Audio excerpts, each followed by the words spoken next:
সপ্তাহের কাশুন্দি আসুন ঘাটি। বুলডোজার বাংলাদেশের রাজনীতির নতুন হাতিয়ার।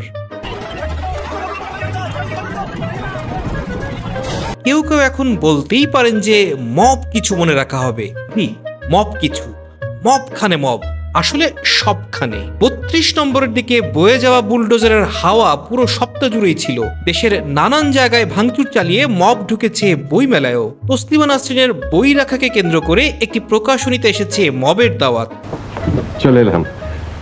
মবে মনে হয় মব ইন দ্য গো দেশ ভ্রমণে বের হয়েছে। ৩২ নম্বরের মব প্রথমে গেছে ঢাকার বাইরে, বাড়িঘর, রাজনৈতিক দলের অফিস ও মূর্তির সাথে চেক ইন দিয়ে এসেছে বইমেলায়। তারা সরাসরি ৩২ নম্বর থেকে সায়েন্স ল্যাব হয়ে বইমেলা আসলেই পারত। তবে আসার কথা হলো বড় বড় মানুষদের প্রতিদিন একবার করে ঘুম ভাঙে। ঘুম ভাঙার পর জামায়াতের আমির মাহফুজ, বিএনপি নেতাকর্মী ও অন্তর্বর্তী সরকার সহ আরো অনেকেই এই মবের বিরুদ্ধে অত্যন্ত শক্তিশালী অবস্থান নিয়েছেন। তাদের অবাধ্য মব বেরাদরদের কান টেনে এমন বকা দিয়েছেন তারা হয়তো ভয়ে আর কখনোই মব তো মব জবই করবেন না। কিন্তু ফরহাদ মাজার সেই অবস্থানে যাননি। তিনি এমন ঘটনাকে মব বলতে রাজি নয়। এটাকে ন্যায়সঙ্গত ক্ষোভ বলে মব জনতার মাথায় আদর করে হাত বুলিয়ে দিয়েছেন। ন্যায়সঙ্গত ক্ষোভের মতো বাস ড্রাইভার হেল্পাররাও চেয়েছেন লোভের অধিকার। তাদের চাওয়াটা ছোট্ট, যেখান সেখান থেকে তারা যাত্রী ওঠানামা করাতে চান। ফরহাদ মাজারের ভাষায় এটাকে বলা যায় ন্যায়সঙ্গত লোভ। কথা কি ক্লিয়ার না ভেজাল আছে? ঠিক আছে। ৬ মাস অপেক্ষার পর ইউসুফ সরকারের মনে হলো যাই একটু ডেভিল শিকার করে আসি। আশেপাশে বান্টির বন্ধু থাকলে নিশ্চয়ই বলতো, ইউসুফ ভাই আপনি স্লো নাকি? ডেভিল হান্ট চলছে, স্বরাষ্ট্র উপদেষ্টা বলছেন চলবে। দেখি এবার কিভাবে আপনারা স্বরাষ্ট্র উপদেষ্টাকে ব্যর্থ বলেন।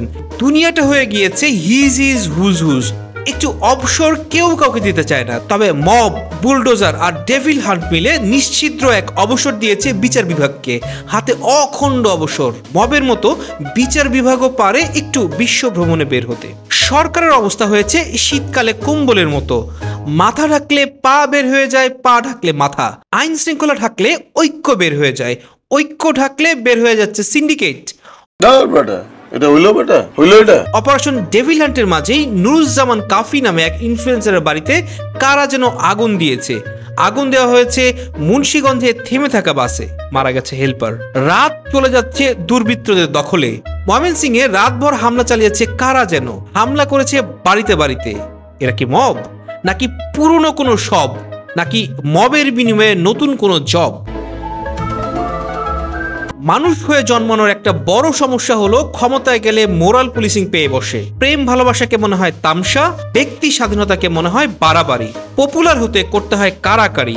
উপদেষ্টা ফরিদা আক্তার নিজের ফেসবুক ওয়ালে লিখেছেন, জুলাই শহীদদের প্রতি সম্মান রেখে এবছর যেন ভ্যালেন্টাইন দিবসের কোনো তামাশা করা না হয়। জুলাই শহীদদের সাথে ভ্যালেন্টাইনের কি কোনো শত্রুতা আছে? ভ্যালেন্টাইনে প্রেম করলে কি জুলাই শহীদরা রাগ করবেন? এমন তো করার কথা না। মাও সেদিন তো বলেছেন শান্তিতে যাতে প্রেম করা যায় সেজন্যই তো বিপ্লব, সেজন্যই তো যুদ্ধ। বাদ দেন, উপদেষ্টা যেহেতু বলেছেন নিশ্চয়ই সঠিক বলেছেন। ঘুমাতে পারি না সারা রাত ধরে, বুকের ভেতরটা নির্বাচন করে। না, আমাদের না, রাজনীতিবিদদের।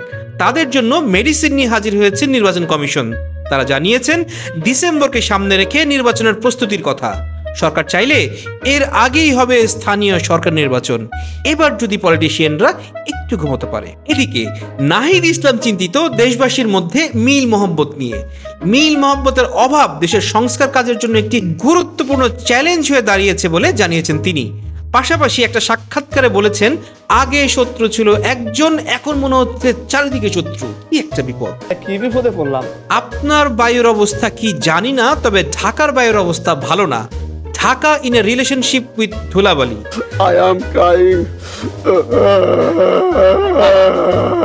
এই ধুলাবালিতেও পান্থকুঞ্জ পার্ককে বাঁচাতে 2 মাস ধরে রাস্তায় কিছু মানুষ। পান্থকুঞ্জ কি বাঁচতে পারবে? বন্ধ হবে ইটের ভাটাগুলো?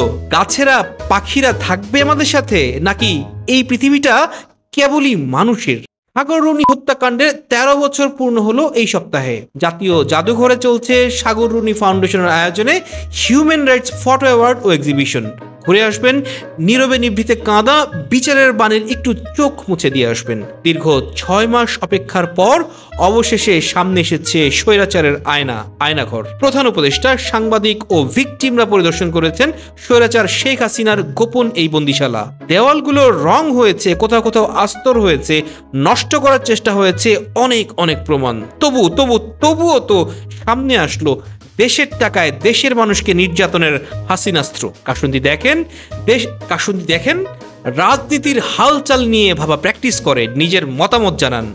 মনে রাখবেন, আপনি রাজনীতি না করলে রাজনীতি আপনাকে করবে।